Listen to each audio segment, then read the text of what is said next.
2025 সালের সকল মাধ্যমিক পরীক্ষার্থীদের জন্য নিয়ে চলে এলাম ইতিহাস বিষয়ের একটি চূড়ান্ত গুরুত্বপূর্ণ নমুনা প্রশ্নপত্র ও সাথে তার উত্তর। এই প্রশ্নপত্রে থাকা প্রতিটা বড় প্রশ্ন তোমাদের পরীক্ষাতে আসার মতো প্রশ্ন, পরীক্ষাতে কমন পাওয়ার মতো প্রশ্ন। কাজেই তোমরা যারা ইতিহাস পরীক্ষাতে খুব ভালো রেজাল্ট করতে চাইছো, এই প্রশ্নপত্রটি প্রথম থেকে শেষ পর্যন্ত দেখো এবং প্রশ্নপত্রে থাকা প্রতিটা বড় প্রশ্ন খুব ভালো করে পড়ে রাখো। সো প্রথম থেকে প্রশ্নগুলো দেখে নেওয়া যাক। প্রশ্নপত্রে একের দাগে বলা হচ্ছে সঠিক উত্তরটি নির্বাচন করো। এখানে 20টি এমসিকিউ টাইপ প্রশ্নের উত্তর লিখতে হবে। প্রতিটি প্রশ্নের মান 1 করে, টোটাল 20 নম্বর রয়েছে। প্রথম এমসিকিউ টাইপ প্রশ্ন, বিপিন চন্দ্র পাল লিখেছিলেন, উত্তর হবে অপশান ক 70 বছর। এরপর 1.2 এর দাগের প্রশ্ন, পৃথিবীর প্রাচীনতম খেলাটি হলো, উত্তর হবে অপশান ঘ মানাকালা। নেক্সট 1.3 এর দাগের প্রশ্ন, সতীদাহ প্রথা রদ হয়, উত্তর হবে অপশান খ 1829 খ্রিস্টাব্দে। 1.4 এর দাগের প্রশ্ন, হিন্দু প্যাট্রিয়ট পত্রিকার প্রথম সম্পাদক ছিলেন, উত্তর হবে অপশান খ গিরিশচন্দ্র ঘোষ। 1.5 এর দাগের প্রশ্ন, গোল দিঘির গোলামখানা বলা হয়, উত্তর হবে অপশান গ কলকাতা বিশ্ববিদ্যালয়কে। নেক্সট 1.6 এর দাগের প্রশ্ন, বাংলার নানা সাহেব বলা হয়, উত্তর হবে অপশান ক রামরতন মল্লিককে। এরপর 1.7 এর দাগের প্রশ্ন, আনন্দ মঠ উপন্যাসে কোন বিদ্রোহের কথা আছে, উত্তর হবে অপশান ঘ সন্ন্যাসী ফকির বিদ্রোহ। এরপর 1.8 এর দাগের প্রশ্ন, বাংলার মুকুটহীন রাজা বলতে বোঝায়, উত্তর হবে অপশান গ সুরেন্দ্রনাথ বন্দ্যোপাধ্যায়কে।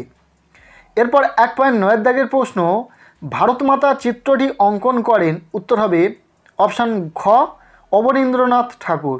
এরপর 1.10 এর দাগের প্রশ্ন, ভারত সভা প্রতিষ্ঠা হয় কত সালে, উত্তর হবে অপশান গ 1876 খ্রিস্টাব্দে।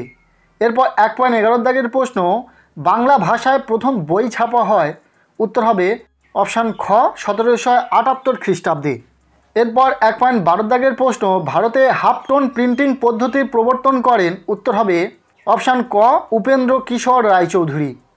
এরপর 1.13 দাগের প্রশ্ন, হালি প্রথা কোথায় প্রচলিত ছিল, উত্তর হবে অপশান ক বারদৌলি।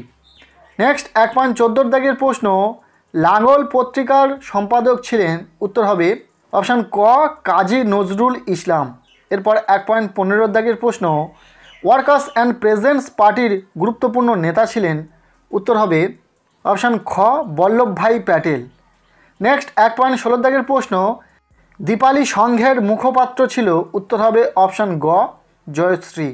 নেক্সট 1.17 দাগের প্রশ্ন, জয়শ্রী পত্রিকাটি প্রকাশিত হয়, উত্তর হবে অপশান খ 1931 খ্রিস্টাব্দে। এরপর 1.18 দাগের প্রশ্ন, চট্টগ্রাম ইউরোপীয় ক্লাব আক্রমণে নেতৃত্ব দেন, উত্তর হবে অপশান খ প্রীতিলতা ওয়েদ্দেদার। এরপর 1.19 দাগের প্রশ্ন, অ্যান্টি সার্কুলার সোসাইটির সম্পাদক ছিলেন, উত্তর হবে অপশান ক শচীন্দ্র প্রসাদ বসু। এরপর 1.20 দাগে এমসিকিউ টাইপ শেষ প্রশ্ন, ফরাসিদের উপনিবেশ ছিল, উত্তর হবে অপশান খ মাহে। এরপর আমরা দেখে নেব প্রশ্নপত্রে বিভাগ খ 2 এর দাগ, যেখানে বলা হচ্ছে নিচের প্রশ্নগুলির নির্দেশ অনুসারে উত্তর দাও। প্রতিটি উপবিভাগ থেকে অন্তত একটি করে মোট 16টি প্রশ্নের উত্তর দাও। এখানে মোট 16টি 1 নম্বরের প্রশ্নের উত্তর করতে হবে। বিভিন্ন উপবিভাগে প্রশ্নগুলোকে ভাগ করা রয়েছে।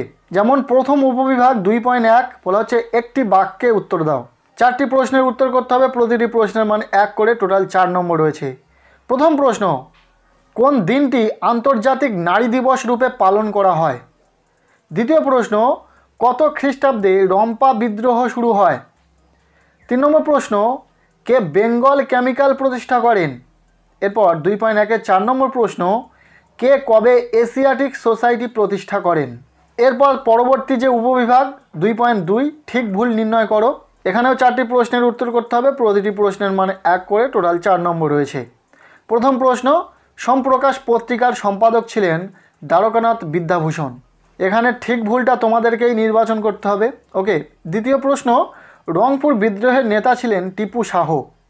3 নম্বর প্রশ্ন, গান্ধীজি বল্লভভাই প্যাটেলকে সর্দার উপাধি দেন। নেক্সট 2.2 এর 4 নম্বর প্রশ্ন, 2012 খ্রিস্টাব্দের অন্ধ্রপ্রদেশ ভেঙে তেলেঙ্গানা পৃথক রাজ্যে মর্যাদা লাভ করে। এরপর পরবর্তী যে উপবিভাগ 2.3, যেখানে বলা হচ্ছে ক স্তম্ভের সঙ্গে খ স্তম্ভ মেলাও। যেখানে ক স্তম্ভে কি কি আছে দেখে নাও। রাধাকান্ত দেব, লর্ড রিপন, শিশির কুমার ঘোষ, গঙ্গা কিশোর ভট্টাচার্য, এবং খ স্তম্ভে রয়েছে ইন্ডিয়ান লীগ, বেঙ্গল গ্যাজেট, জমিদার সভা, ইলবার্ট বিল। এরপর রয়েছে উপবিভাগ 2.4, প্রদত্ত ভারতবর্ষের রেখা মানচিত্রে নিম্নলিখিত স্থানগুলি চিহ্নিত করো ও নাম লেখো। 4 নম্বর রয়েছে 4টি স্থান তোমাদেরকে চিহ্নিত করতে হবে ম্যাপে। কি কি রয়েছে এখানে দেখে নাও। সাঁওতাল বিদ্রোহের এলাকা, বারাসাত বিদ্রোহের এলাকা, মহাবিদ্রোহের কেন্দ্র ঝাঁসি, মুন্ডা বিদ্রোহের প্রধান কেন্দ্র। এরপর রয়েছে পরবর্তী যে উপবিভাগ 2.5, নিম্নলিখিত বিবৃতিগুলির সঙ্গে সঠিক ব্যাখ্যাটি নির্বাচন করো। এখানেও 4 নম্বর রয়েছে, প্রতিটি প্রশ্নের মান 1 করে, টোটাল 4। মূলত এখানে একটি করে বিবৃতি থাকবে এবং তার 3টি ব্যাখ্যা থাকবে। যেটা সঠিক ব্যাখ্যা সেটাকে তোমাদেরকে নির্বাচন করতে হবে। তবে শুধুমাত্র এখানে বিবৃতিগুলো রয়েছে, ব্যাখ্যাগুলো নেই। তো কি কি রয়েছে দেখে নাও। রাজা রামমোহন রায় ছিলেন আধুনিক ভারতের জনক। দ্বিতীয়, ডক্টর মধুসূদন গুপ্ত ভারতের ইতিহাসের চিরস্মরণীয় হয়ে রয়েছেন। এরপর 2.5-এর 3 নম্বরে রয়েছে সরলা দেবী চৌধুরানী লক্ষ্মীর ভাণ্ডার প্রতিষ্ঠা করেন। এবং 4 নম্বরে রয়েছে শিক্ষিত বাঙালি মধ্যবিত্ত সমাজ মহাবিদ্রোহ থেকে নিজেদের দূরে সরিয়ে রাখেন। কারণ এখানে 3টি ব্যাখ্যা থাকবে, প্রতিটাতে 3টি করে ব্যাখ্যা থাকবে। তো যেটা সঠিক সেটাকে তোমাদেরকে নির্বাচন করতে হবে, যেটা একদম সহজেই পারবে। যাই হোক, এরপর রয়েছে বিভাগ গ 3-এর দাগ। বলা হচ্ছে 2টি অথবা 3টি বাক্যে নিম্নলিখিত প্রশ্নগুলির উত্তর দাও, যে কোনো 11টি। 2 নাম্বার করে রয়েছে প্রতিটা প্রশ্ন, মোট 11টি প্রশ্নের উত্তর করতে হবে। সো টোটাল 22 নম্বর রয়েছে। প্রথম প্রশ্ন, নিম্নবর্গের ইতিহাস চর্চা বলতে কি বোঝো? দ্বিতীয় প্রশ্ন, জীবনের ঝরাপাতা থেকে ঠাকুরবাড়ির কি ছবি পাওয়া যায়? এই 2 মার্কের প্রশ্নগুলো ভীষণ গুরুত্বপূর্ণ রয়েছে, খুব ভালো করে কিন্তু পড়ে রাখবে। নেক্সট 3 নম্বর প্রশ্ন, গ্রাম বার্তা প্রকাশিকা পত্রিকার উদ্দেশ্য কী ছিল? 4 নম্বরে রয়েছে মেকলে মিনিটস কি? এরপর 3.5-এর দাগের প্রশ্ন, মুন্ডা বিদ্রোহের প্রধান লক্ষ্য কী ছিল? 3.6-এর প্রশ্ন, দামিন ই কোহ কি? নেক্সট 3.7-এর প্রশ্ন, সভা সমিতির যুগ বলতে কি বোঝো? 3.8-এর দাগের প্রশ্ন, ইলবার্ট বিল কি? 3.9-এর দাগের প্রশ্ন, বসু বিজ্ঞান মন্দির কে কবে প্রতিষ্ঠা করেন? এরপর 3.10-এর প্রশ্ন, রবীন্দ্রনাথ কি উদ্দেশ্যে শান্তিনিকেতন প্রতিষ্ঠা করেন? 3.11-এর দাগের প্রশ্ন, চৌরি চৌরার ঘটনা কি? ওয়ার্কার্স অ্যান্ড প্রেজেন্ট পার্টি কেন প্রতিষ্ঠিত হয়েছিল? বীণা দাস বিখ্যাত কেন? নেক্সট প্রশ্ন, পুনর্বাসনের যুগ বলতে কি বোঝো? দেশীয় রাজ্য বলতে কি বোঝো? এবং শেষ প্রশ্ন, রাজ্য পুনর্গঠন কমিশন কেন গঠিত হয়েছিল?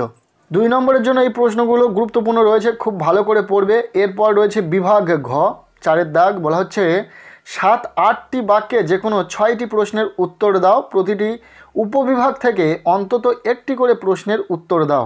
এখানে 4 নম্বরের মোট 6টি প্রশ্নের উত্তর করতে হবে। তো টোটাল 24 নম্বর রয়েছে। এখানে 8টি প্রশ্ন পাবে। 4টি উপবিভাগে মোট 8টি প্রশ্ন থাকবে, প্রতিটি উপবিভাগে 2টি করে প্রশ্ন থাকবে।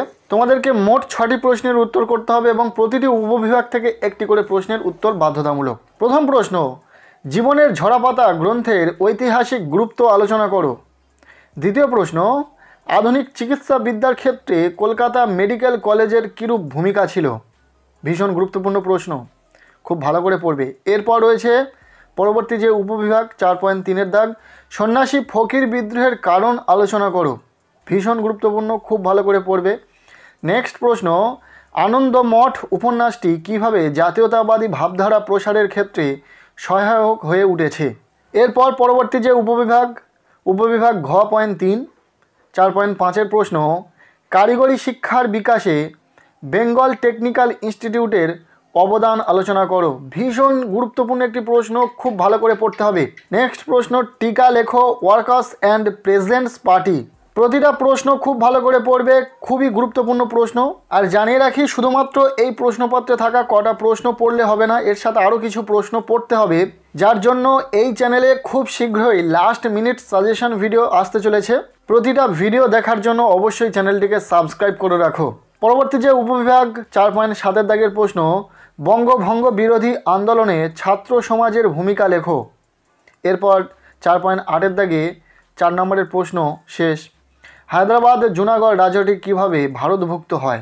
এখানে হায়দ্রাবাদ রাজ্যটি কিভাবে ভারতভুক্ত হয় এটা বেশি গুরুত্বপূর্ণ, খুব ভালো করে পড়বে। এরপর রয়েছে বিভাগ উ, 5-এর দাগ, বলা হচ্ছে 15 বা 16টি বাক্যে যে কোনো একটি প্রশ্নের উত্তর দাও।